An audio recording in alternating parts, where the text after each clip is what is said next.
വർഷങ്ങളോളം കാത്തിരുന്നിട്ട് നിങ്ങൾ ആരെങ്കിലും കാണാൻ പോയിട്ടുണ്ടോ? എന്നാൽ ഞാനീ പോകുന്നത് 20 വർഷമായിട്ട് കാത്തിരുന്ന ഒരാളെ കാണാൻ വേണ്ടിയിട്ടാട്ടോ. ഏകദേശം എനിക്കൊരു 5-6 വയസ്സുള്ളപ്പോൾ തൊട്ട് ഞാൻ ആഗ്രഹിക്കുന്നതാണ് കേട്ടോ നമ്മുടെ ഗുരുവായൂരപ്പനെ ഒന്ന് തൊഴാനായിട്ട്. അന്ന് തൊട്ട് മുടങ്ങി ഇന്നിപ്പോൾ അതാ എൻ്റെ 25ാമത്തെ വയസ്സിൽ ഞാൻ മൂപ്പരെ ഒന്ന് കാണാൻ വേണ്ടിയിട്ട് എത്തിയേക്കാണേ. ശനിയാഴ്ച രാത്രി ഒരു 11:15 ഞങ്ങൾ വീട്ടിൽ നിന്ന് ഇറങ്ങിയതാണേ. വെളുപ്പിനൊരു 1:30 ആയി ഞങ്ങൾ ഗുരുവായൂർ എത്തിയപ്പോൾ. അവിടെ തന്നെ ഞങ്ങൾ ഫ്രഷപ്പ് ആയിട്ട് ഒരു 2:30 ആയപ്പോൾ തൊട്ട് ക്യൂ നിൽക്കാൻ തുടങ്ങിയതാണ് കേട്ടോ. നല്ല തിരക്കായിരുന്നു, സൺഡേ ആയതുകൊണ്ട് തന്നെ. ഒരു 6 മണിക്കൂറോളം ഞങ്ങൾ ക്യൂ നിന്നതിന് ശേഷമാണ് കേട്ടോ രാവിലെ ഞങ്ങൾക്കൊന്ന് തൊഴാനായിട്ട് സാധിച്ചത്.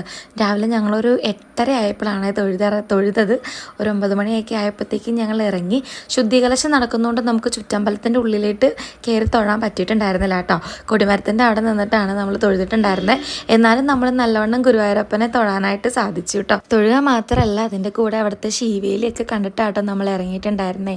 നമുക്ക് എന്തായാലും ഒരുപാട് സന്തോഷം ഉണ്ടായിരുന്നു. വർഷങ്ങളോളം കാത്തിരുന്ന ഗുരുവായൂരപ്പനെ കണ്ടവരുണ്ടെങ്കിൽ ഒന്ന് കമൻറ്റ് ചെയ്തേരെ കേട്ടോ.